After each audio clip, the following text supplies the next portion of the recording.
Lysistrata. By Aristophanes. The persons of the drama. Lysistrata Calenus Myrine Lampedo Stratilis. Etc. Chorus of women. Magistrate Synesia Spartan.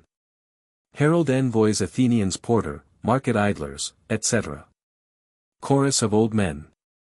Lysistrata stands alone with the Propylaea at her back. Lysistrata. If they were trysting for a bacchanal, a feast of Pan or Colias or Genitilis, the tambourines would block the rowdy streets, but now there's not a woman to be seen except yes, this neighbor of mine yonder. Enter Calenus. Good day Calenus. Calenus. Good day Lysistrata. But what has vexed you so? Tell me, child. What are these black looks for? It doesn't suit you to knit your eyebrows up glumly like that. Lysistrata. Calenus, it's more than I can bear, I am hot all over with blushes for our sex. Men say we're slippery rogues. Calenus. And aren't they right? Lysistrata. Yet summoned on the most tremendous business for deliberation, still they snuggle in bed. Calenus. My dear, they'll come. It's hard for women, you know, to get away. There's so much to do. Husbands to be patted and put in good tempers, servants to be poked out, children washed or soothed with lulis or fed with mouthfuls of pap.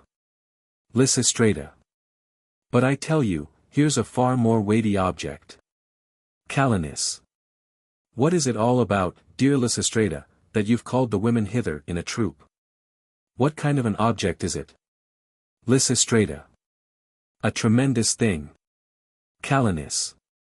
And long. Lysistrata.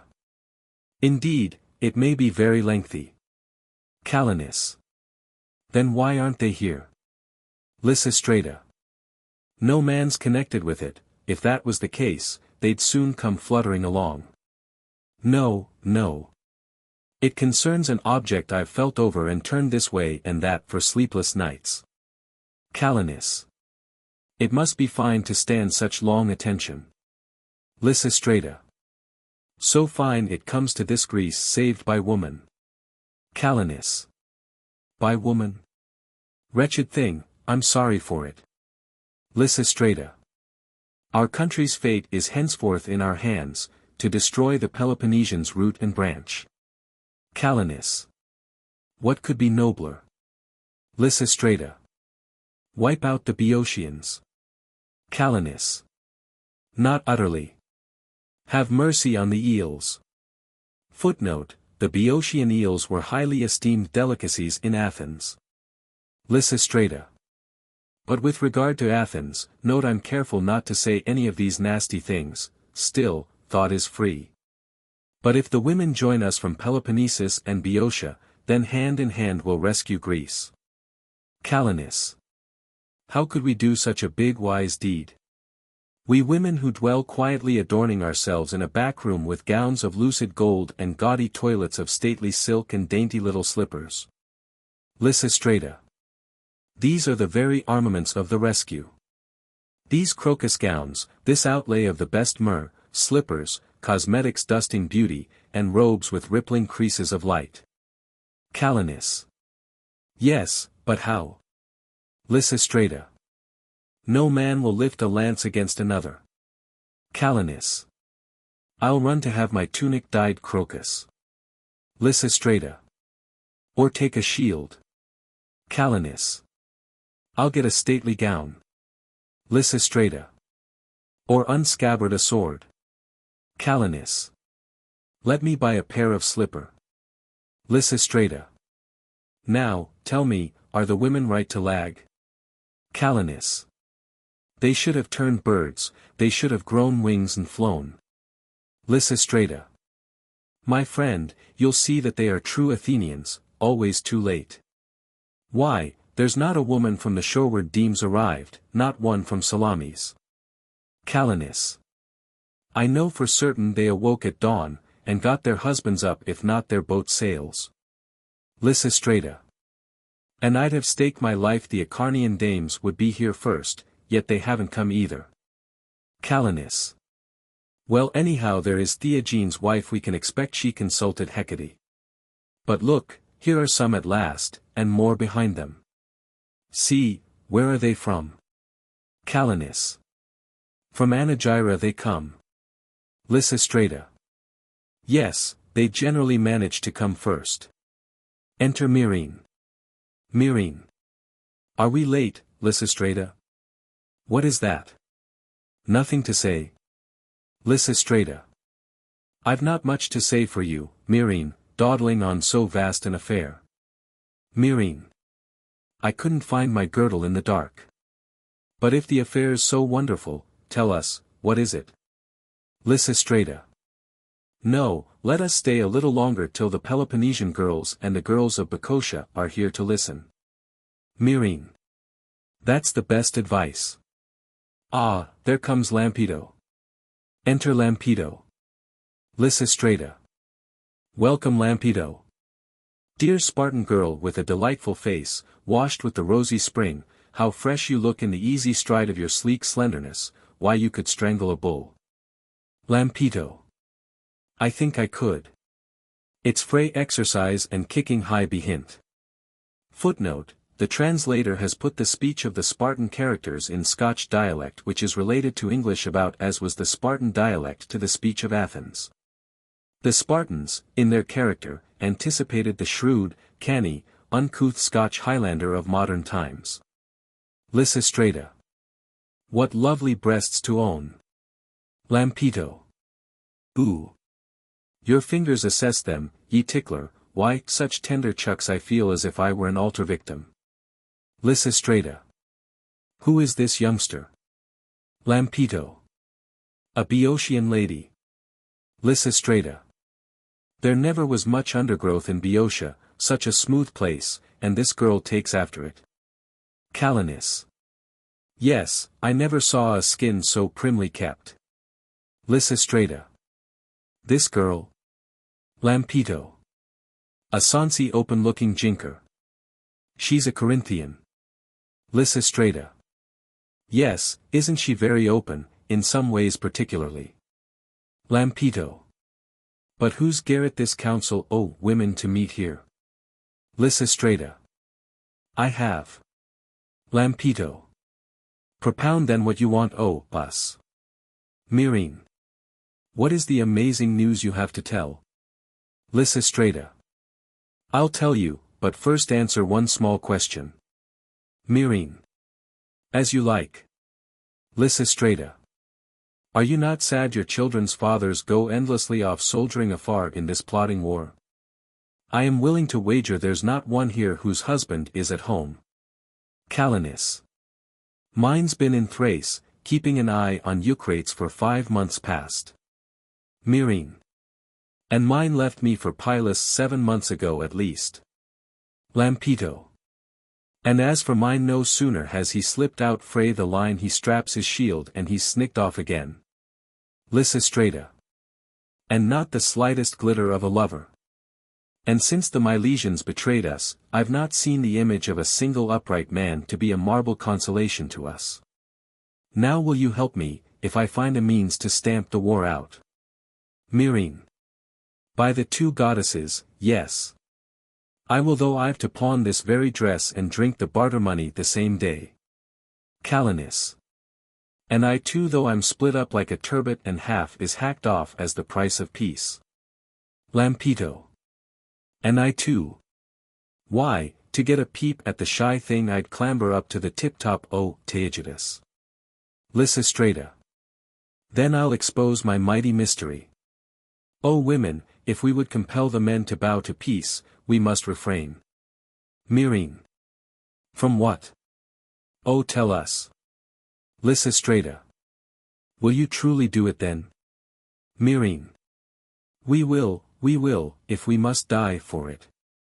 Lysistrata. We must refrain from every depth of love. Why do you turn your backs? Where are you going? Why do you bite your lips and shake your heads?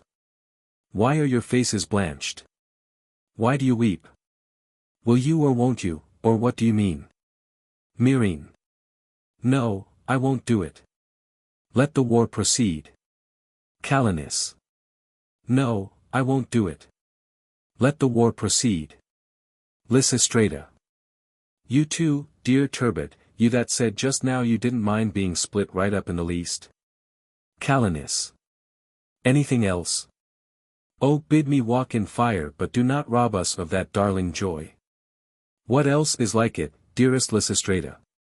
Lysistrata. And you? Myrrhine. Oh, please give me the fire instead. Lysistrata. Lewd to the least drop in the tiniest vein, our sex is fitly food for tragic poets, our whole life's but a pile of kisses and babies. But, hardy Spartan, if you join with me all may be righted yet. Oh help me, help me. Lampito. It's a sair thing to ask of us, by the TWA, alas to sleep her lane and never fill love's lack except why, makeshifts. But let it be. Peace maun be thought of first. Lysistrata. My friend, my friend. The only one amid this herd of weaklings. Calenus. But if which heaven forbid we should refrain as you would have us, how is peace induced? Lysistrata.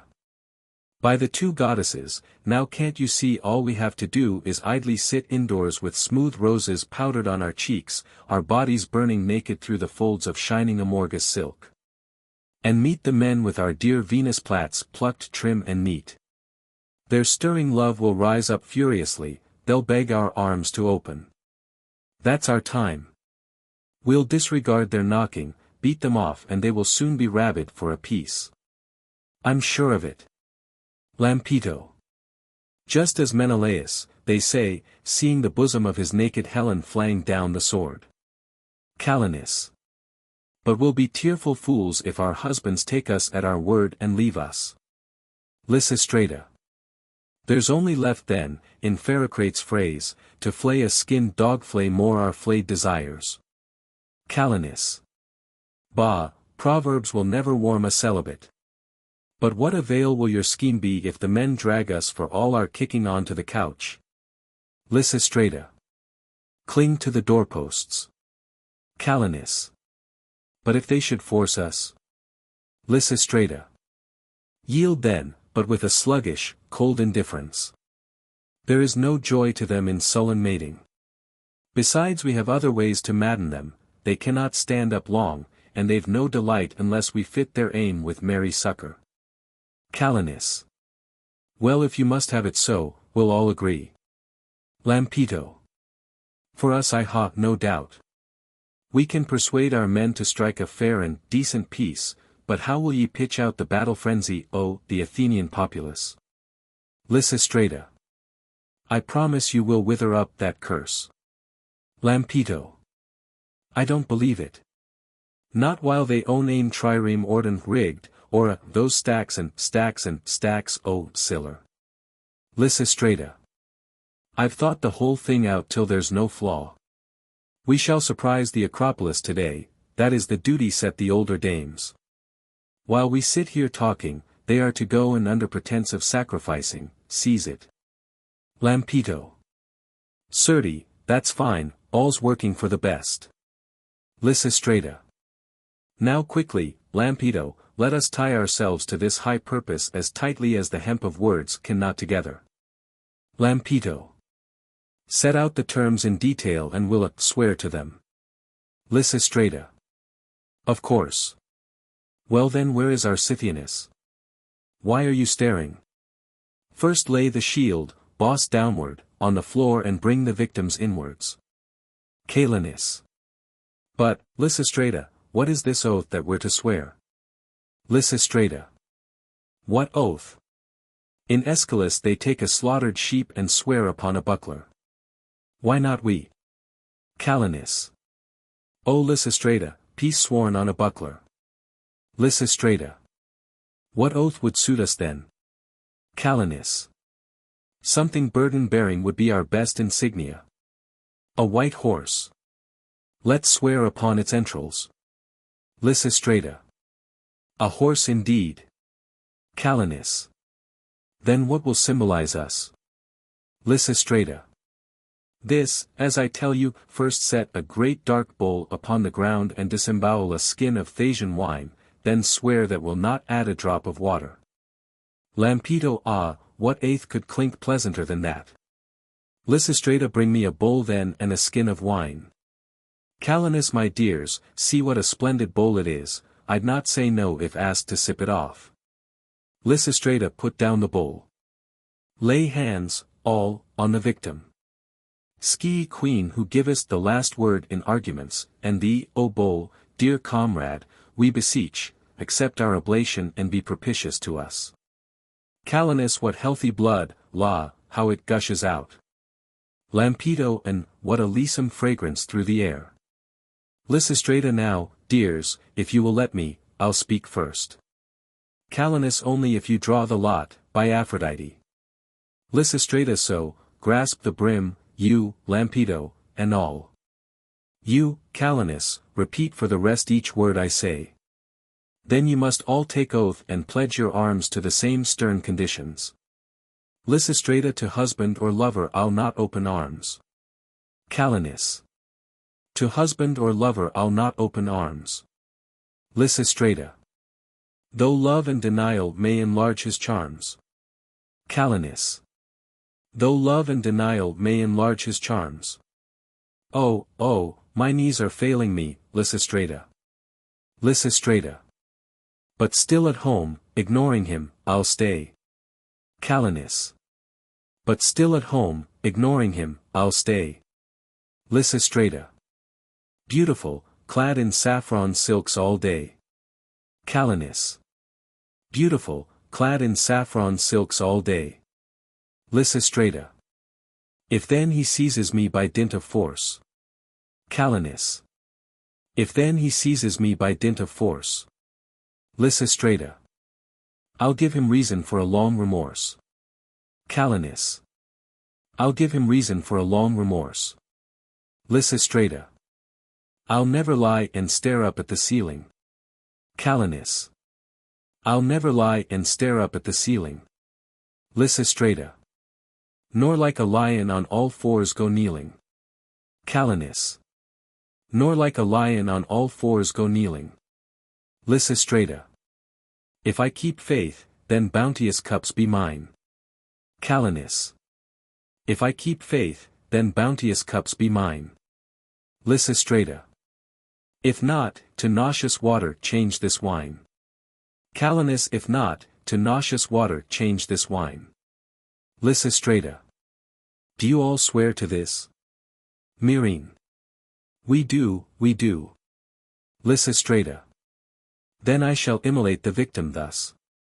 She drinks. Calenus. Here now, share fair, haven't we made a pact? Let's all quaff down that friendship in our turn. Lampeto. Hark, what caterwauling hubbub's that? Lysistrata. As I told you, the women have appropriated the citadel. So, Lampeto, dash off to your own land and raise the rebels there. These will serve as hostages, while we ourselves take our places in the ranks and drive the bolts right home. Calenus. But won't the men march straight against us? Lysistrata. And what if they do? No threat shall creak our hinges wide, no torch shall light a fear in us, we will come out to peace alone. Calenus. That's it, by Aphrodite. As of old let us seem hard and obdurate. Lampeto, and some go off, the others go up into the Acropolis. Chorus of old men enter to attack the captured Acropolis. Make room, Draces, move ahead, why your shoulders chafed, I see, with lugging uphill these lopped branches of the olive tree. How upside down and wrong way round a long life sees things grow. Ah, Stramaterus, who'd have thought affairs could tangle so? The women whom at home we fed, like witless fools, with fostering bread, have impiously come to this, they've stolen the Acropolis, with bolts and bars our orders flout and shut us out. Come, Philurgus, bustle thither. Lay our faggots on the ground, in neat stacks beleaguering the insurgents all around. And the vile conspiratresses, plotters of such mischief dire, pile and burn them all together in one vast and righteous pyre, fling with our own hands Lycos' wife to fry in the thickest fire. By Demeter, they'll get no brag while I've a vein to beat. Cleomenes himself was hurtled out in sore defeat. His stiff-backed Spartan pride was bent. Out, stripped of all his arms, he went, a pygmy cloak that would not stretch to hide his rump, the draggled wretch, 6 sprouting years of beard, the spilth of 6 years' filth. That was a siege. Our men were ranged in lines of 17 deep before the gates, and never left their posts there, even to sleep. Shall I not smite the rash presumption then of foes like these, detested both of all the gods and of Euripides? Else, may the Marathon plain not boast my trophied victories. Ah, now, there's but a little space to reach the place. A deadly climb it is, a tricky road with all this bumping load, a pack-ass soon would tire. How these logs bruise my shoulders. Further still jog up the hill, and puff the fire inside, or just as we reach the top we'll find it's died. Oof, phew. I choke with the smoke. Lord Heracles, how acrid hot out of the pot this mad dog smoke leaps, worrying me and biting angrily. 'Tis Lemnian fire that smokes, or else it would not sting my eyelids thus. Haste, all of us, Athene invokes our aid. Latches, now or never the assault must be made. Oof, phew. I choke with the smoke. Thanked be the gods. The fire peeps up and crackles as it should. Now why not first slide off our backs these weary loads of wood and dip a vine branch in the brazier till it glows, then straight hurl it at the battering ram against the stubborn gate. If they refuse to draw the bolts in immediate compliance, we'll set fire to the wood, and smoke will strangle their defiance.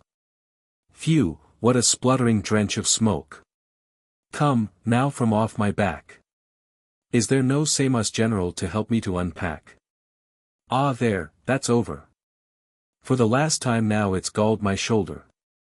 Flare up thine embers, brazier, and dutifully smoulder, to kindle a brand, that I the first may strike the citadel.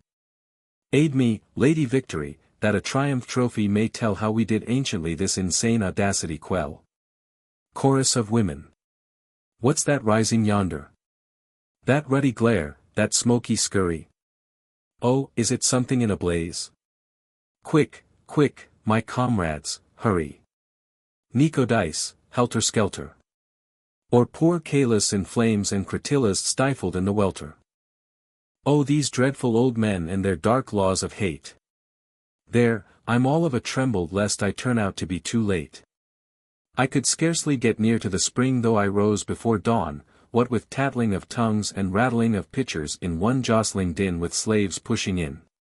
Still here at last the water's drawn and with it eagerly I run to help those of my friends who stand in danger of being burned alive. For I am told a dribbling band of greybeards hobble to the field, great faggots in each palsied hand, as if a hot bath to prepare, and threatening that out they'll drive these wicked women or soon leave them charring into ashes there. O goddess, suffer not, I pray, this harsh deed to be done, but show us Greece and Athens with their warlike acts repealed. For this alone, in this thy hold, thou goddess with the helm of gold, we laid hands on thy sanctuary, Athene. Then our ally be and where they cast their fires of slaughter direct our water. Stratilis, caught. Let me go. Women. You villainous old men, what's this you do? No honest man, no pious man, could do such things as you. Men. Ah ha, here's something most original, I have no doubt, a swarm of women sentinels to man the walls without. Women. So then we scare you, do we? Do we seem a fearful host? You only see the smallest fraction mustered at this post. Men. Ho, Phaedrias, shall we put a stop to all these chattering tricks? Suppose that now upon their backs we splinter these our sticks. Women. Let us lay down the pitchers, so our bodies will be free, in case these lumping fellows try to cause some injury. Men. Oh, hit them hard and hit again and hit until they run away, and perhaps they'll learn, like Bupalus, not to have too much to say. Women. Come on, then do it. I won't budge, but like a dog I'll bite at every little scrap of meat that dangles in my sight. Men. Be quiet, or I'll bash you out of any years to come. Women. Now you just touch Stratilis with the top joint of your thumb. Men. What vengeance can you take if with my fists your face I beat? Women. I'll rip you with my teeth and strew your entrails at your feet. Men. Now I appreciate Euripides' strange subtlety, woman is the most shameless beast of all the beasts that be. Women. Rhodip, come, and let's pick up our water jars once more. Men. Ah, cursed drab, what have you brought this water for? Women. What is your fire for then, you smelly corpse? Yourself to burn. Men. To build a pyre and make your comrades ready for the urn. Women. And I've the water to put out your fire immediately. Men. What, you put out my fire? Women. Yes, sirrah, as you soon will see. Men. I don't know why I hesitate to roast you with this flame. Women. If you have any soap you'll go off cleaner than you came. Men. Cleaner, you dirty slut. Women. A nuptial bath in which to lie. Men. Did you hear that insolence? Women. I'm a free woman, I. Men. I'll make you hold your tongue. Women. Henceforth you'll serve in no more juries. Men. Burn off her hair for her. Women. Now forward, water, quench their furies. Men. Oh dear, oh dear. Women. So, was it hot? Men. Hot. Enough, oh hold. Women. Watered, perhaps you'll bloom again, why not? Men. Birrarr, I'm wrinkled up from shivering with cold. Women. Next time you fire you'll warm yourself and leave us to our lot. Magistrate enters with attendant SCYTHNS. Magistrate. Have the luxurious rites of the women glittered their libertine show, their drumming tapped out crowds, the Sabazian mysteries summoned their mob, Adonis been wept to death on the terraces, as I could hear the last day in the assembly? For Demostratus let bad luck befoul him, was roaring, we must sail for Sicily, while a woman, throwing herself about in a dance lopsided with drink, was shrilling out, Adonis, woe for Adonis. Then Demostratus shouted, we must levy hoplites at Zacynthus, and there the woman, up to the ears in wine, was screaming, weep for Adonis, on the housetop, the scoundrelly politician, that lunatic ox. Bellowing bad advice through tipsy shrieks, such are the follies wantoning in them. Men. Oh, if you knew their full effrontery. All of the insults they've done, besides sousing us with water from their pots to our public disgrace, for we stand here wringing our clothes like grown-up infants. Magistrate. By Poseidon, justly done. For in part with us the blame must lie for dissolute behavior and for the pampered appetites they learn. Thus grows the seedling lust to blossoming, we go into a shop and say, here, goldsmith, you remember the necklace that you wrought my wife. Well, the other night in fervor of a dance her clasp broke open. Now I'm off for salamis, if you've the leisure, would you go tonight and stick a bolt pin into her open clasp? Another goes to a cobbler. A soldierly fellow, always standing up erect, and says to him, cobbler, a sandal strap of my wife's pinches her, hurts her little toe in a place where she's sensitive. Come at noon and see if you can stretch out wider this thing that troubles her, loosen its tightness. And so you view the result. Observe my case, I, a magistrate, come here to draw money to buy oar blades, and what happens? The women slam the door full in my face. But standing still's no use. Bring me a crowbar, and I'll chastise this their impertinence. What do you gape at, wretch, with dazzled eyes? Peering for a tavern, I suppose. Come, force the gates with crowbars, prise them apart. I'll prise away myself too. Lysistrata appears. Lysistrata. Stop this banging. I'm coming of my own accord. Why bars? It is not bars we need but common sense. Magistrate. Indeed, you slut. Where is the archer now? Arrest this woman, tie her hands behind. Lysistrata. If he brushes me with a finger, by Artemis, the public menial, he'll be sorry for it. Magistrate. Are you afraid? Grab her about the middle. Two of you then, lay hands on her and end it. Calenus. By Pandroso's eye, if your hand touches her I'll spread you out and trample on your guts. Magistrate. My guts. Where is the other archer gone? Bind that minx there who talks so prettily. Myrrhine. By Phosphor, if your hand moves out her way you'd better have a surgeon somewhere handy. Magistrate. You too. Where is that archer? Take that woman. I'll put a stop to these surprise parties. Stratilis. By the toweric Artemis, 1 inch nearer my fingers, and it's a bald man that'll be yelling. Magistrate. Tut tut, what's here? Deserted by my archers. But surely women never can defeat us, close up your ranks, my Scythians. Forward at them. Lysistrata. By the goddesses, you'll find that here await you 4 companies of most pugnacious women armed cap a pie from the topmost lowering curl to the lowest angry dimple. Magistrate. On, Scythians, bind them. Lysistrata. On, gallant allies of our high design, vendors of grain eggs pulse and vegetables, ye garlic tavern keepers of bakeries, strike, batter, knock, hit, slap, and scratch our foes, be finely imprudent, say what you think of them. Enough. Retire and do not rob the dead. Magistrate. How basely did my archer force come off. Lysistrata. Ah, ha, you thought it was a herd of slaves you had to tackle, and you didn't guess the thirst for glory ardent in our blood. Magistrate. By Apollo, I know well the thirst that heats you, especially when a wineskin's close. Men.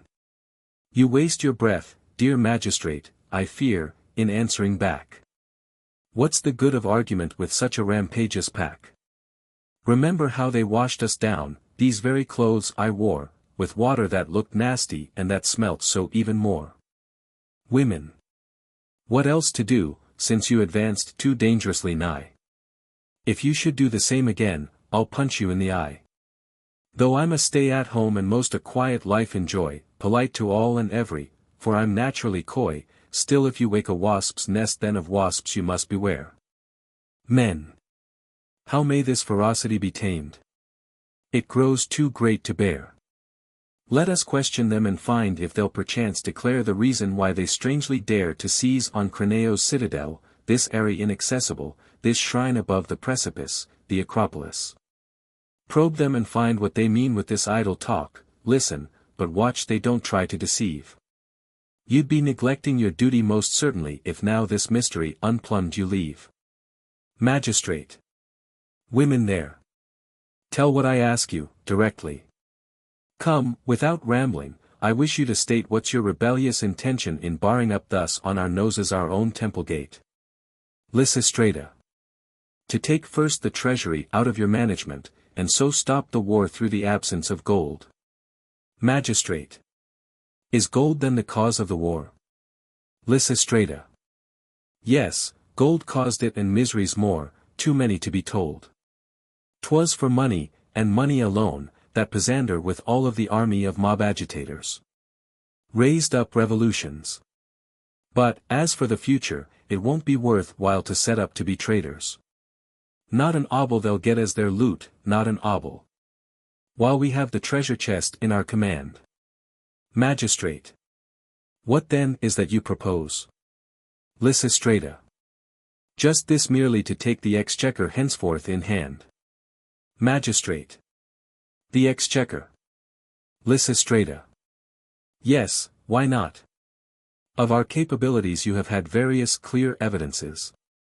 Firstly, remember we have always administered soundly the budget of all home expenses. Magistrate. But this matter's different. Lysistrata. How is it different? Magistrate. Why, it deals chiefly with wartime supplies. Lysistrata. But we abolish war straight by our policy. Magistrate. What will you do if emergencies arise? Lysistrata. Face them our own way. Magistrate. What you will. Lysistrata. Yes, we will. Magistrate. Then there's no help for it. We're all destroyed. Lysistrata. No, willy-nilly you must be safeguarded. Magistrate. What madness is this? Lysistrata. Why, it seems you're annoyed. It must be done, that's all. Magistrate. Such awful oppression never, oh never in the past yet I bore. Lysistrata. You must be saved, sirrah, that's all there is to it. Magistrate. If we don't want to be saved. Lysistrata. All the more. Magistrate. Why do you women come prying and meddling in matters of state touching wartime and peace? Lysistrata. That I will tell you. Magistrate. Oh, tell me or quickly I'll. Lysistrata. Hearken a while and from threatening cease. Magistrate. I cannot, it's growing too insolent. Women. Come on, you've far more than we have to dread. Magistrate. Stop from your croaking, old carrion crow there. Continue. Lysistrata. Be calm then and I'll go ahead. All the long years when the hopeless war dragged along we, unassuming, forgotten in quiet, endured without question, endured in our loneliness all your incessant child's antics and riot. Our lips we kept tied, though aching with silence, though well all the while in our silence we knew how wretchedly everything still was progressing by listening dumbly the day long to you. For always at home you continued discussing the war and its politics loudly, and we sometimes would ask you, our hearts deep with sorrowing though we spoke lightly, though happy to see, what's to be inscribed on the side of the treaty stone what? Dear, was said in the assembly today.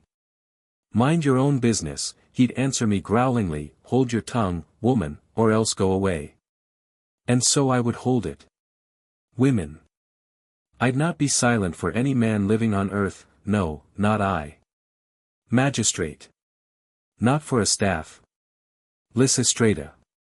Well, so I did nothing but sit in the house, feeling dreary, and sigh, while ever arrived some fresh tale of decisions more foolish by far and presaging disaster. Then I would say to him, O my dear husband, why still do they rush on destruction the faster? At which he would look at me sideways, exclaiming, keep for your web and your shuttle your care, or for some hours hence your cheeks will be sore and hot, leave this alone, war is man's sole affair. Magistrate. By Zeus, but a man of fine sense, he. Lysistrata. How sensible. You dotard, because he at no time had lent his intractable ears to absorb from our counsel one temperate word of advice, kindly meant. But when at the last in the streets we heard shouted, everywhere ringing the ominous cry, is there no one to help us, no savior in Athens, and, no, there is no one, come back in reply. At once a convention of all wives through Hellas here for a serious purpose was held, to determine how husbands might yet back to wisdom despite their reluctance in time be compelled. Why then delay any longer? It's settled. For the future you'll take up our old occupation. Now in turn you're to hold tongue, as we did, and listen while we show the way to recover the nation. Magistrate. You talk to us. Why, you're mad. I'll not stand it. Lysistrata. Cease babbling, you fool, till I end, hold your tongue. Magistrate. If I should take orders from one who wears veils, may my neck straightway be deservedly wrung. Lysistrata. Oh, if that keeps pestering you, I've a veil here for your hair, I'll fit you out in everything as is only fair. Calenus. Here's a spindle that will do. Myrrhine. I'll add a wool basket too. Lysistrata. Girdled now sit humbly at home, munching beans, while you card wool and comb. For war from now on is the women's affair. Women. Come then, down pitchers, all, and on, courageous of heart, in our comradely venture each taking her due part. I could dance, dance, dance, and be fresher after, I could dance away numberless suns, to no weariness let my knees bend. Earth I could brave with laughter, having such wonderful girls here to friend. Oh, the daring, the gracious, the beautiful ones! Their courage unswerving and witty will rescue our city. Oh, sprung from the seed of most valiant wombed grandmothers, scions of savage and dangerous nettles. Prepare for the battle, all. Gird up your angers. Our way the wind of sweet victory settles. Lysistrata. O tender Eros and Lady of Cyprus, some flush of beauty I pray you devise to flash on our bosoms and, O Aphrodite, rosily gleam on our valorous thighs. Joy will raise up its head through the legions warring, all of the far-serried ranks of mad love bristle the earth to the pillared horizon, pointing in vain to the heavens above. I think that perhaps then they'll give us our title, peacemakers. Magistrate. What do you mean? Please explain. Lysistrata. First, we'll not see you now flourishing arms about into the marketing place clang again. Women know, by the Paphian. Lysistrata. Still I can conjure them as past where the herbs stand or crockeries sold like caravans jingling, poor sots, fully armored, they noisily round on their promenade strolled. Magistrate. And rightly. That's discipline, they. Lysistrata. But what's sillier than to go on an errand of buying a fish carrying along an immense gorgon buckler instead the usual platter or dish? A phylarch I lately saw, mounted on horseback, dressed for the part with long ringlets and all, stow in his helmet the omelette bought steaming from an old woman who kept a food stall. Nearby a soldier, a Thracian, was shaking wildly his spear like Tyrrhus in the play, to frighten a fig girl while unseen the ruffian filched from her fruit trays the ripest away. Magistrate. How, may I ask, will your rule re-establish order and justice in lands so tormented? Lysistrata. Nothing is easier. Magistrate. Out with it speedily. What is this plan that you boast you've invented? Lysistrata. If, when yarn we are winding, it chances to tangle, then, as perchance you may know, through the skein this way and that still the spool we keep passing till it is finally clear all again, so to untangle the war and its errors. Ambassadors out on all sides we will send this way and that, here, there and round about soon you will find that the war has an end. Magistrate. So with these trivial tricks of the household, domestic analogies of threads, skeins and spools, you think that you'll solve such a bitter complexity, unwind such political problems, you fools. Lysistrata. Well, first as we wash dirty wool so's to cleanse it, so with a pitiless zeal we will scrub through the whole city for all greasy fellows, burrs too, the parasites, off we will rub. That verminous plague of insensate place-seekers soon between thumb and forefinger will crack. All who inside Athens' walls have their dwelling into one great common basket will pack. Disenfranchised or citizens, allies or aliens, pell-mell the lot of them in we will squeeze. Till they discover humanity's meaning. As for disjointed and far colonies, them you must never from this time imagine as scattered about just like lost hanks of wool. Each portion will take and wind into this center, inward to Athens each loyalty pull, till from the vast heap where all's piled together at last can be woven a strong cloak of state. Magistrate. How terrible is it to stand here and watch them carting and winding at will with our fate, witless in war as they are. Lysistrata. What of us then, who ever in vain for our children must weep born but to perish afar and in vain? Magistrate. Not that, oh let that one memory sleep. Lysistrata. Then while we should be companions still merrily, happy as brides may, the livelong night, kissing youth by, we are forced to lie single. But leave for a moment our pitiful plight, it hurts even more to behold the poor maidens helpless wrinkling in staler virginity. Magistrate. Does not a man age? Lysistrata. Not in the same way. Not as a woman grows withered, grows he. He, when returned from the war, though grey-headed, yet if he wishes can choose out a wife. But she has no solace save peering for omens, wretched and lonely the rest of her life. Magistrate. But the old man will often select. Lysistrata.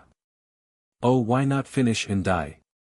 A beer is easy to buy, a honey cake I'll need you with joy, this garland will see you are decked. Calenus. I've a wreath for you too. Myrrhine. I also will fillet you. Lysistrata. What more is lacking? Step aboard the boat. See, Charon shouts ahoy. You're keeping him, he wants to shove afloat. Magistrate. Outrageous insults. Thus my place to flout. Now to my fellow magistrates I'll go and what you've perpetrated on me show. Lysistrata. Why are you blaming us for laying you out? Assure yourself we'll not forget to make the third day offering early for your sake. Magistrate retires, Lysistrata returns within. Old men. All men who call your loins your own, awake at last, arise and strip to stand in readiness. For as it seems to me some more perilous offensive in their heads they now devise. I'm sure a tyranny like that of Hippias in this I detect. They mean to put us under themselves I suspect, and that Laconians assembling at Cleisthenes' house have played a trick of war and provoked them madly to raid the treasury, in which term I include the pay for my food. For is it not preposterous they should talk this way to us on a subject such as battle? And, women as they are, about bronze bucklers dare prattle, make alliance with the Spartans people I for one like very hungry wolves would always most sincere shun. Some dirty game is up their sleeve, I believe. A tyranny, no doubt. But they won't catch me, that no. Henceforth on my guard I'll go, a sword with myrtle branches wreathed for ever in my hand, and under arms in the public place I'll take my watchful stand, shoulder to shoulder with Aristogiton.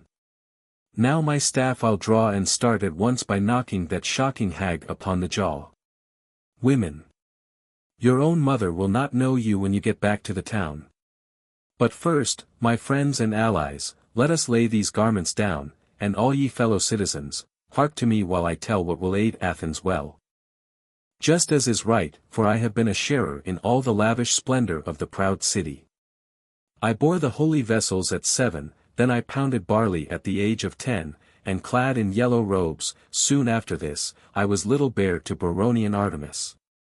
Then neckletted with figs, grown tall and pretty, I was a basket-bearer, and so it's obvious I should give you advice that I think good, the very best I can. It should not prejudice my voice that I'm not born a man, if I say something advantageous to the present situation. For I'm taxed too, and as a toll provide men for the nation while, miserable greybeards, you, it is true, contribute nothing of any importance whatever to our needs. But the treasure raised against the meeds you've squandered, and do nothing in return, save that you make our lives and persons hazardous by some imbecile mistakes. What can you answer? Now be careful, don't arouse my spite, or with my slipper I'll take you napping, faces slapping left and right. Men. What villainies they contrive! Come, let vengeance fall, you that below the waist are still alive, off with your tunics at my call, naked, all for a man must strip to battle like a man. No quaking, brave steps taking, careless what's ahead, white-shoed, in the nude, onward bold, all ye who garrisoned Lysistrata of old. Let each one wag as youthfully as he can, and if he has the cause at heart rise at least a span. We must take a stand and keep to it, for if we yield the smallest bit to their importunity, then nowhere from their inroads will be left to us immunity. But they'll be building ships and soon their navies will attack us, as Artemisia did, and seek to fight us and to sack us.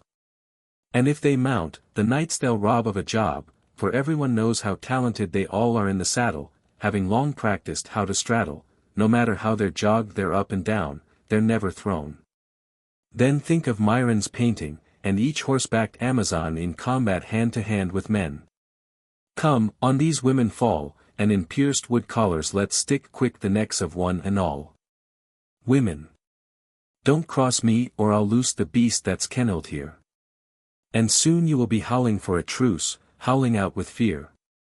But my dear, strip also, that women may battle unhindered.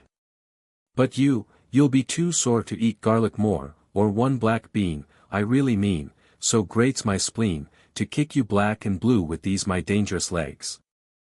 I'll hatch the lot of you, if my rage you dash on, the way the relentless beetle hatched the eagle's eggs. Scornfully aside I set every silly old man threat while Lampedo's with me. Or dear Ismenia, the noble Theban girl. Then let decree be hotly piled upon decree, in vain will be your labors, you feudal rogue abominated by your suffering neighbor to Hecate's feast I yesterday went. Off I sent to our neighbors in Boeotia, asking as a gift to me for them to pack immediately that darling dainty thing, a good fat eel, I meant of course. Footnote 1, Vide Supra, page 23. But they refused because some idiotic old decrees in force. Oh, this strange passion for decrees nothing on earth can check, till someone puts a foot out tripping you, and slipping you break your neck. Lysistrata enters in dismay. Women. Dear mistress of our martial enterprise, why do you come with sorrow in your eyes? Lysistrata. Oh, 'tis our naughty femininity, so weak in one spot, that hath saddened me. Women. What's this? Please speak. Lysistrata. Poor women, oh so weak. Women. What can it be? Surely your friends may know. Lysistrata. Yeah, I must speak it though it hurt me so. Women. Speak, can we help? Don't stand there mute in need. Lysistrata. I'll blurt it out then our women's armies mutinied. Women. O Zeus. Lysistrata. What use is Zeus to our anatomy? Here is the gaping calamity I meant, I cannot shut their ravenous appetites a moment more now. They are all deserting. The first I caught was sidling through the postern close by the cave of Pan, the next hoisting herself with rope and pulley down, a third on the point of slipping past, while a fourth malcontent. Seated for instant flight to visit Orsilochus on bird back, I dragged off by the hair in time. They are all snatching excuses to sneak home. Look, there goes one. Hey, what's the hurry? First woman. I must get home. I've some Milesian wool packed wasting away, and moths are pushing through it. Lysistrata. Fine moths indeed, I know. Get back within. First woman. By the goddesses, I'll return instantly. I only want to stretch it on my bed. Lysistrata. You shall stretch nothing and go nowhere either. First woman. Must I never use my wool then? Lysistrata. If needs be. Second woman. How unfortunate I am. Oh my poor flax. It's left at home unstripped. Lysistrata. So here's another that wishes to go home and strip her flax. Inside again. Second woman. No, by the goddess of light, I'll be back as soon as I have flayed it properly. Lysistrata. You'll not flay anything. For if you begin there'll not be one here but has a patch to be flayed. Third woman. O holy Ilithia, stay this birth till I have left the precincts of the place.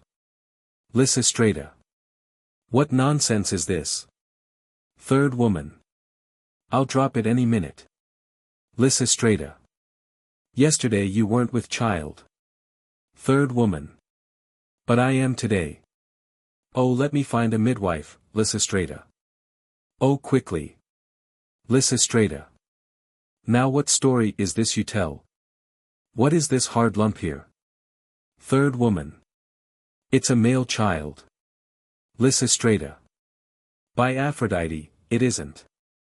Your belly's hollow, and it has the feel of metal. Well, I soon can see. You hussy, it's Athene's sacred helm, and you said you were with child. Third woman. And so I am. Lysistrata. Then why the helm? Third woman. So if the throes should take me still in these grounds I could use it like a dove as a laying nest in which to drop the child. Lysistrata. More pretexts. You can't hide your clear intent, and anyway why not wait till the 10th day meditating a brazen name for your brass brat? Woman. And I can't sleep a wink. My nerve is gone since I saw that snake sentinel of the shrine. Woman. And all those dreadful owls with their weird hooting.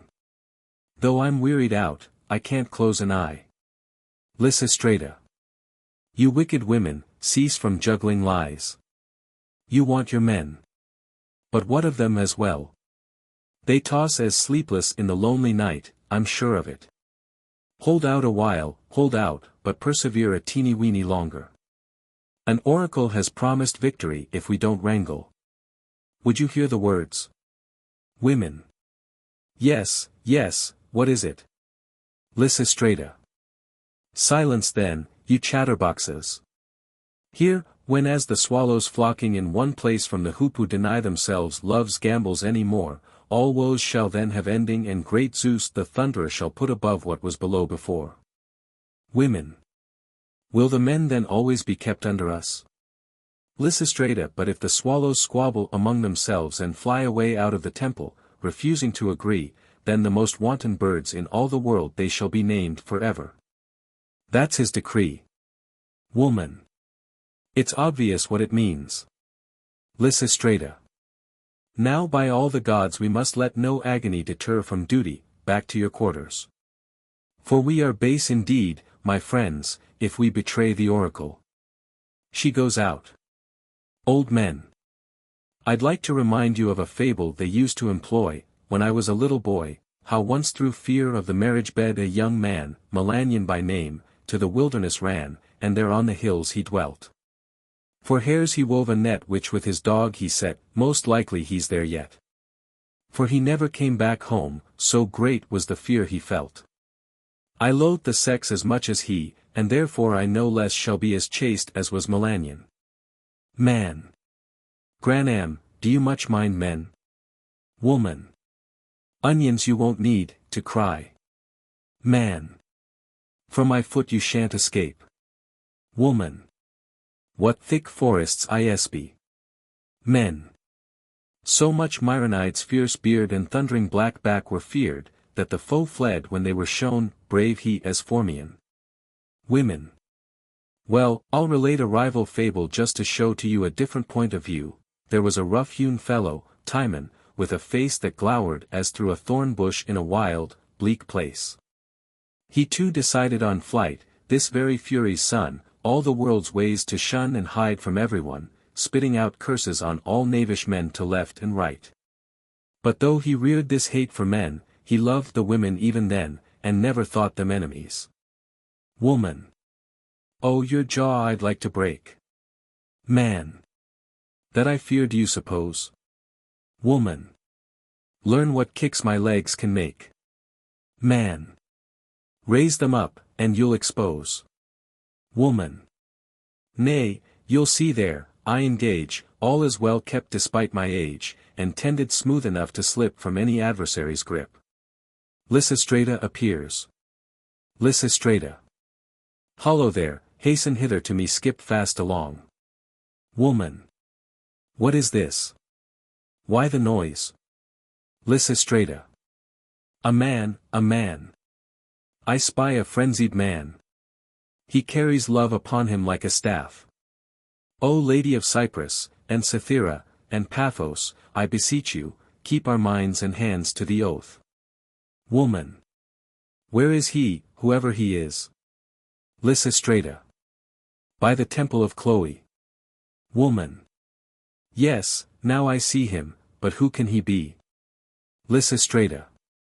Look at him. Does anyone recognize his face? Myrrhine. I do. He is my husband, Synesius. Lysistrata. You know how to work. Play with him, lead him on, seduce him to the cozening point, kiss him, then slip your mouth aside just as he's sure of it, ungirdle every caress his mouth feels at, save that the oath upon the bowl has locked. Myrrhine. You can rely on me. Lysistrata. I'll stay here to help in working up his ardor to its height of vain magnificence. The rest to their quarters. Enter Synesius. Who is this that stands within our lines? Synesius. I. Lysistrata. A man. Synesius. Too much a man. Lysistrata. Then be off at once. Synesius. Who are you that thus eject me? Lysistrata. Guard for the day. Synesius. By all the gods, then call Myrrhine hither. Lysistrata. So, call Myrrhine hither. Who are you? Synesius. I am her husband Synesius, son of Anthros. Lysistrata. Welcome, dear friend. That glorious name of yours is quite familiar in our ranks. Your wife continually has it in her mouth. She cannot touch an apple or an egg but she must say, this to Synesius. Synesius. Oh, is that true? Lysistrata. By Aphrodite, it is. If the conversation strikes on men, your wife cuts in with, all are boobies by Synesius. Synesius. Then call her here. Lysistrata. And what am I to get? Synesius. This, if you want it. See, what I have here. But not to take away. Lysistrata. Then I'll call her. Synesius. Be quick, be quick. All grace is wiped from life since she went away. Oh sad, sad am I when there I enter on that loneliness, and wine is unvintaged of the sun's flavor. And food is tasteless. But I've put on weight. Myrrhine, above. I love him oh so much. But he won't have it. Don't call me down to him. Synesius. Sweet little Myrrhine. What do you mean? Come here. Myrrhine. Oh no I won't. Why are you calling me? You don't want me. Synesius. Not want you. With this weak old strength of love. Myrrhine. Farewell. Synesius. Don't go, please don't go, Myrrhine. At least you'll hear our child. Call your mother, lad. Child. Mummy, mummy, mummy. Synesius. There now, don't you feel pity for the child? He's not been fed or washed now for 6 days. Myrrhine. I certainly pity him with so heartless a father. Synesius. Come down, my sweetest, come for the child's sake. Myrrhine. A trying life it is to be a mother. I suppose I'd better go. She comes down. Synesius. How much younger she looks, how fresher and how prettier. Myrrhine, lift up your lovely face, your disdainful face, and your ankle, let your scorn step out its worst, it only rubs me to more ardor here. Myrrhine, playing with the child. You're as innocent as he's iniquitous. Let me kiss you, honey petting, mother's darling. Synesius. How wrong to follow other women's counsel and let loose all these throbbing voids in yourself as well as in me. Don't you go throb. Myrrhine. Take away your hands. Synesius. Everything in the house is being ruined. Myrrhine.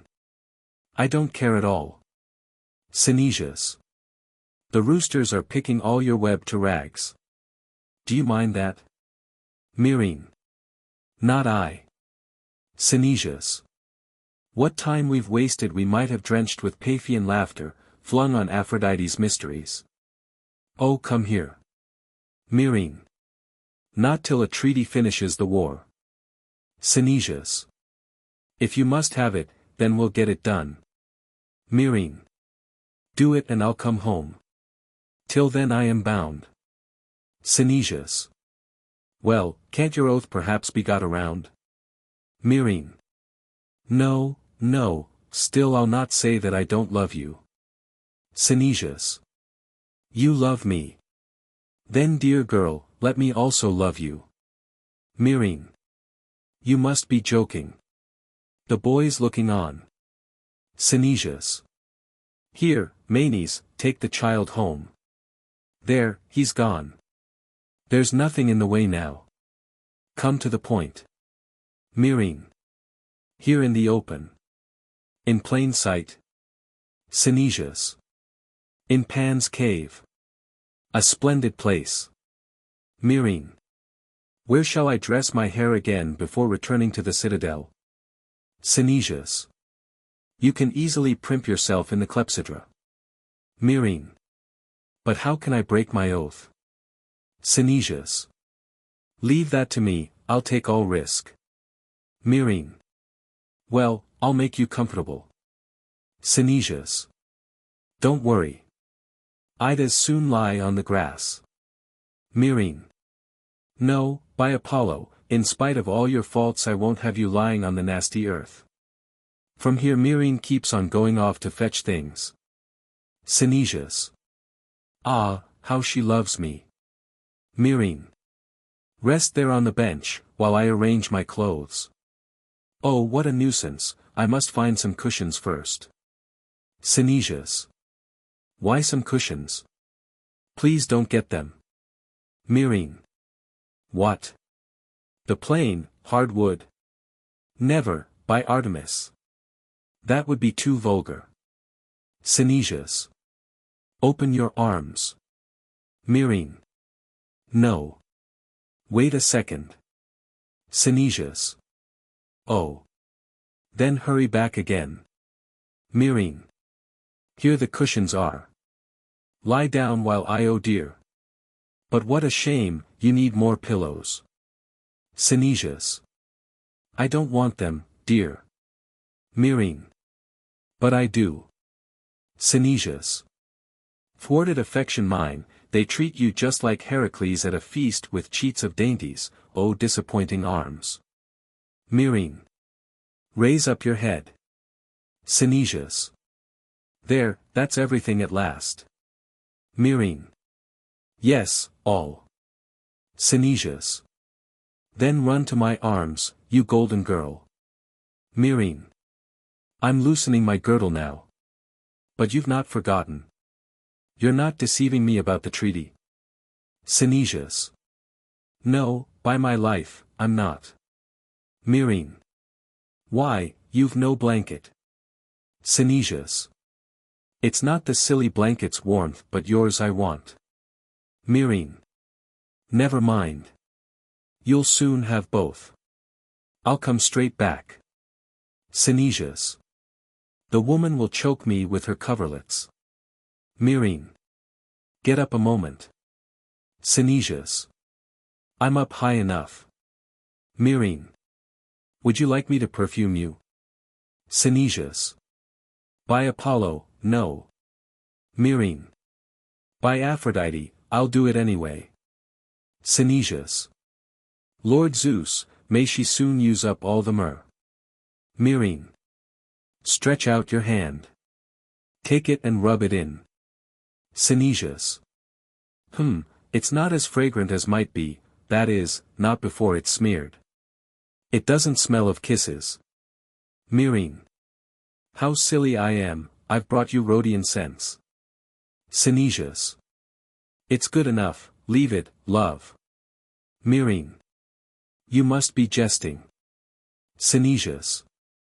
Plague rack the man who first compounded scent. Myrrhine. Here, take this flask. Synesius. I've a far better one. Don't tease me, come here, and get nothing more. Myrrhine. I'm coming. I'm just drawing off my shoes. You're sure you will vote for peace? Synesius. I'll think about it. She runs off. I'm dead, the woman's worn me all away. She's gone and left me with an anguished pulse. Men. Balked in your amorous delight, how melancholy is your plight. With sympathy your case I view, for I am sure it's hard on you. What human being could sustain this unforeseen domestic strain, and not a single trace of willing women in the place? Synesius. O Zeus, what throbbing suffering! Men. She did it all, the harlot, she with her atrocious harlotry. Women. Nay, rather call her darling sweet. Men. What, sweet? She's a rude, wicked thing. Synesius. A wicked thing, as I repeat. O Zeus, canst thou not suddenly let loose some twirling hurricane to tear her flapping up along the air and drop her, when she's whirled around, here to the ground neatly impaled upon the stake that's ready upright for her sake. He goes out. Enter Spartan herald. The magistrate comes forward. Herald. What here gabs the Senate and the Prytanes? I've fetched dispatches for them. Magistrate. Are you a man or a monstrosity? Herald. My scrimp-brained lad, I'm a herald, as ye see, who hae come frae Sparta anent a peace. Magistrate. Then why do you hide that lance that sticks out under your arms? Herald. I've brought no lance. Magistrate. Then why do you turn aside and hold your cloak so far out from your body? Is your groin swollen with stress of traveling? Herald. By Castor, I'll swear the man is wood.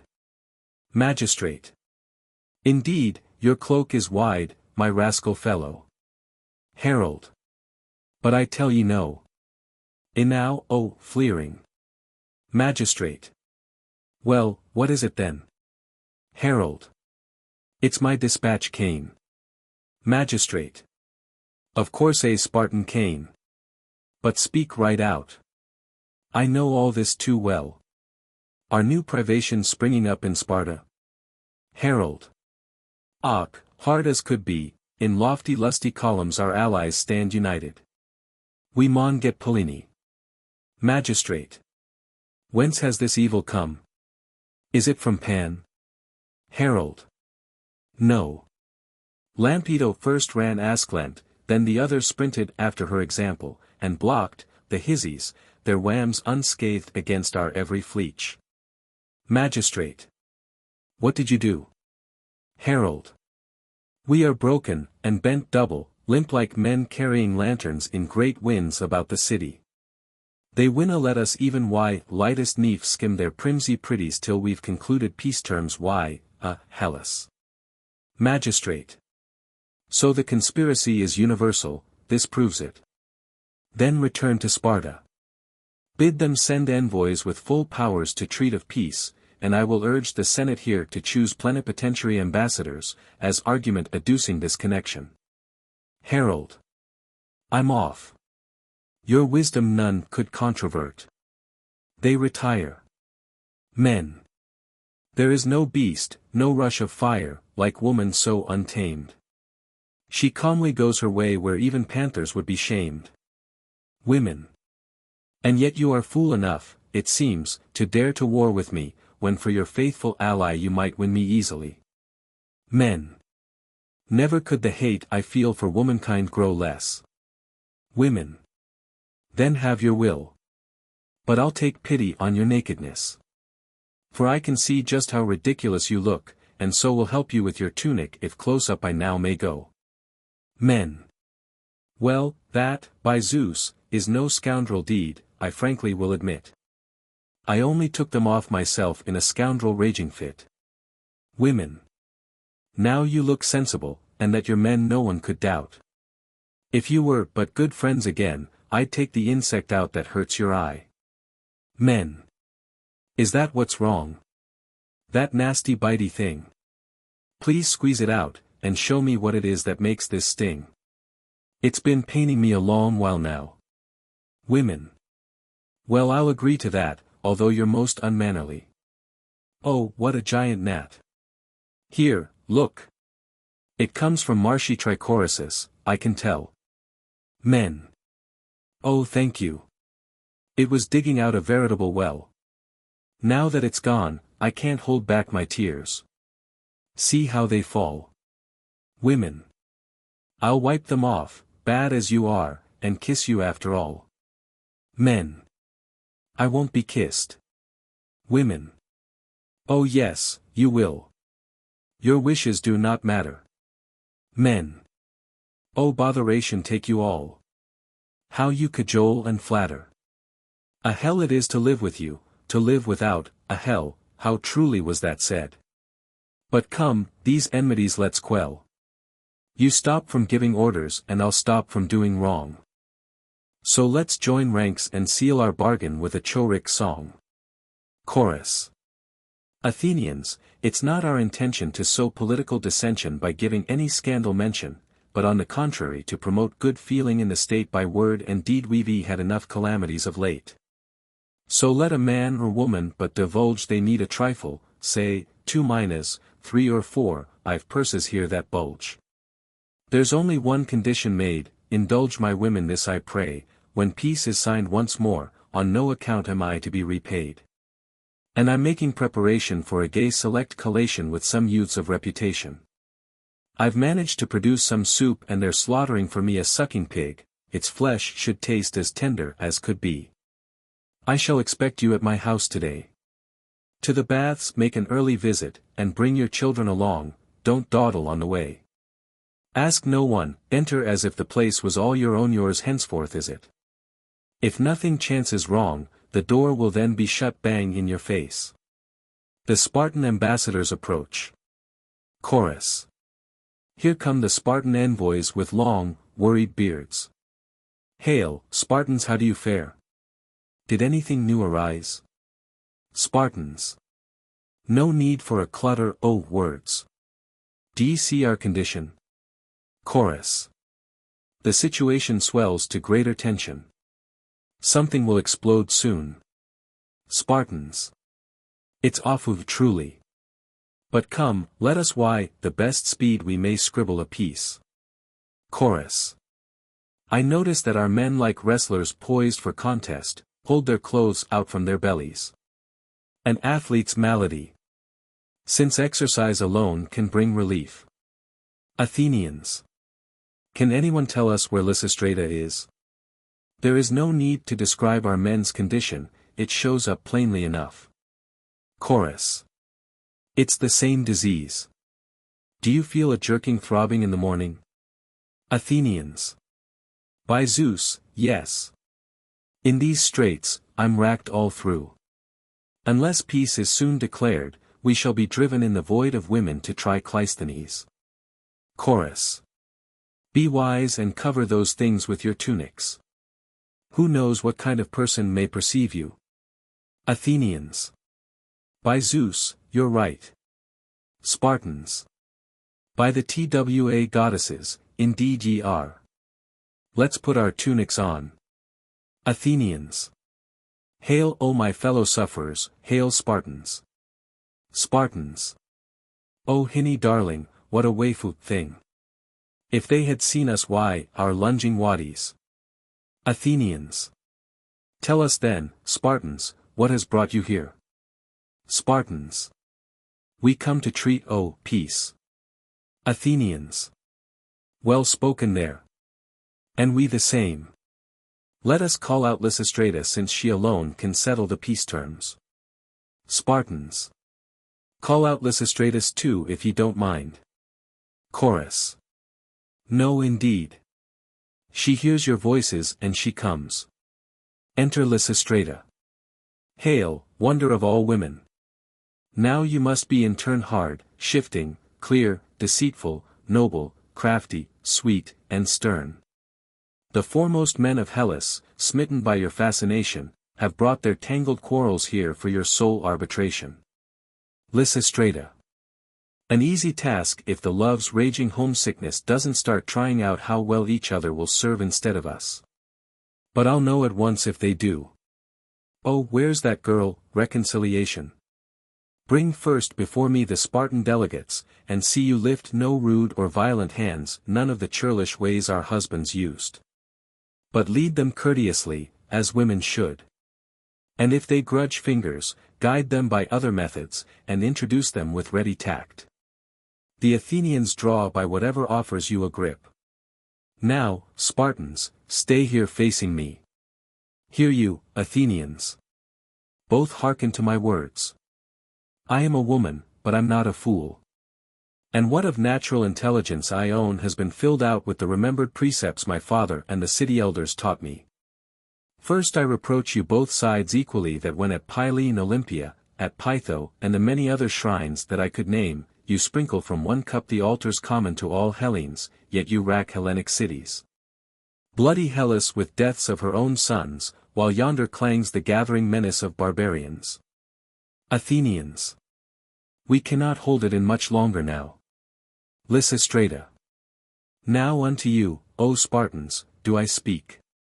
Do you forget how your own countryman, Pericleides, once came hither suppliant before our altars, pale in his purple robes, praying for an army when in Messenia danger growled, and the sea god made earth quaver? Then with 4,000 hoplites Cimon marched and saved all Sparta. Yet base ingrates now, you are ravaging the soil of your preservers. Athenians. By Zeus, they do great wrong, Lysistrata. Spartans. Great wrong, indeed. Oh! What a luscious wench! Lysistrata. And now I turn to the Athenians. Have you forgotten too how once the Spartans in days when you wore slavish tunics, came and with their spears broke a Thessalian host and all the partisans of Hippias? They alone stood by your shoulder on that day. They freed you, so that for the slave's short skirt you should wear the trailing cloak of liberty. Spartans. I've never seen a nobler woman anywhere. Athenians. Nor I one with such prettily jointing hips. Lysistrata. Now, brethren twined with mutual benefactions, can you still war, can you suffer such disgrace? Why not be friends? What is there to prevent you? Spartans. We're agreed, gin that we get this tempting mole. Lysistrata. Which one? Spartans. That ain we've wanted to get into, oh for Sae lang. Pylus, of course. Athenians. By Poseidon, never. Lysistrata. Give it up. Athenians. Then what will we do? We need that ticklish place united to us. Lysistrata. Ask for some other lurking hole in return. Athenians. Then, we'll choose this snug thing here, Echinus, shall we call the nestling spot? And this backside haven, these desirable twin promontories, the Maliac, and then of course these Megarian legs. Spartans. Not that, oh surely not that, never that. Lysistrata. Agree. Now what are 2 legs more or less? Athenians. I want to strip at once and plough my land. Spartans. And mine I want to fertilize at once. Lysistrata. And so you can, when peace is once declared. If you mean it, get your allies' heads together and come to some decision. Athenians. What allies? There's no distinction in our politics, we've risen as one man to this conclusion, every ally is jumping mad to drive it home. Spartans. And ours the same, for sure. Athenians. The Christians first. I'll bet on that. Lysistrata. I agree with all of you. Now off and cleanse yourselves for the Acropolis, for we invite you all into a supper from our commissariat baskets. There at table you will pledge good behavior and uprightness. Then each man's wife is his to hustle home. Athenians. Come, as quickly as possible. Spartans. As quick as ye like. Lead on. Athenians. O Zeus, quick, quick, lead quickly on. They hurry off. Chorus. Broidered stuffs on high I'm heaping, fashionable cloaks and sweeping trains, not even gold gods keeping. Take them all, I pray you, take them all, I do not care, and deck your children your daughter, if the basket she's to bear. Come, every one of you, come in and take of this rich hoard a share. Knots tied so skillfully but you its seal can break and plunder all you spy inside. I've laid out all that I can spare, and therefore you will see nothing unless than I you're sharper-eyed. If lacking corn a man should be while his slaves clamor hungrily and his excessive progeny, then I've a handful of grain at home which is always to be had, and to which in fact a more than life-size loaf I'd gladly add. Then let the poor bring with them bag or sack and take this store of food. Manes, my man, I'll tell to help them all to pack their wallets full. But oh, take care. I had forgotten, don't intrude, or terrified you'll yell. My dog is hungry too, and bites beware. Some loungers from the market with torches approached the banqueting hall. The porter bars their entrance. First market lounger. Open the door. Porter. Here, move along. First market lounger. What's this? You're sitting down. Shall I singe you with my torch? That's vulgar. Oh, I couldn't do it, yet if it would gratify the audience, I'll mortify myself. Second market lounger. And I will too. We'll both be crude and vulgar, yes we will. Porter. Be off at once now or you'll be wailing dirges for your hair. Get off at once, and see you don't disturb the Spartan envoys just coming out from the splendid feast they've had. The banquetiers begin to come out. First Athenian. I've never known such a pleasant banquet before, and what delightful fellows the Spartans are. When we are warm with wine, how wise we grow. Second Athenian. That's only fair, since sober we're such fools. This is the advice I'd give the Athenians, see our ambassadors are always drunk. For when we visit Sparta sober, then we're on the alert for trickery all the while so that we miss half of the things they say, and misinterpret things that were never said, and then report the muddle back to Athens. But now we're charmed with each other. They might cap with the Telamon catch instead of the Clytagora, and we'd applaud and praise them just the same, we're not too scrupulous in weighing words. Porter. Why, here the rascals come again to plague me. Won't you move on, you sorry loafers there? Market lounger. Yes, by Zeus, they're already coming out. Spartans. Now Hinny dearest, please tack up your pipe that I may try a spring and sing my best in honor o the Athenians and ourselves. Athenians. Aye, take your pipe. By all the gods, there's nothing could glad my heart more than to watch you dance. Spartans. Mnemosyne, let thy fire storm these younkers, O tongue white stormy ecstasy my muse that knows our deeds and theirs, how when at sea their navies swooped upon the Medes at Artemis Ion, gods for their courage. Did they strike wrenching a triumph fray their foes? While at Thermopylae Leonidas' army stood, wild boars they were like wild boars that fierce threat their terrible tusks wet. The sweat ran streaming down each twisted face, fain blossoming strange petals death panted fray mortal breath, the sweat drenched their bodies that place, for the hurly-burly Persians glittered more than the sands on the shore. Come, hunting girl, and hear my prayer, you whose arrows whiz in woodlands, come and bless this peace we swear. Let us be fenced age-long amity, let this bond stick ever firm through thee in friendly happiness. Henceforth no guileful perjury be seen. Hither, hither O thou wildwood queen. Lysistrata. Earth is delighted now, peace is the voice of earth. Spartans, sort out your wives, Athenians, yours.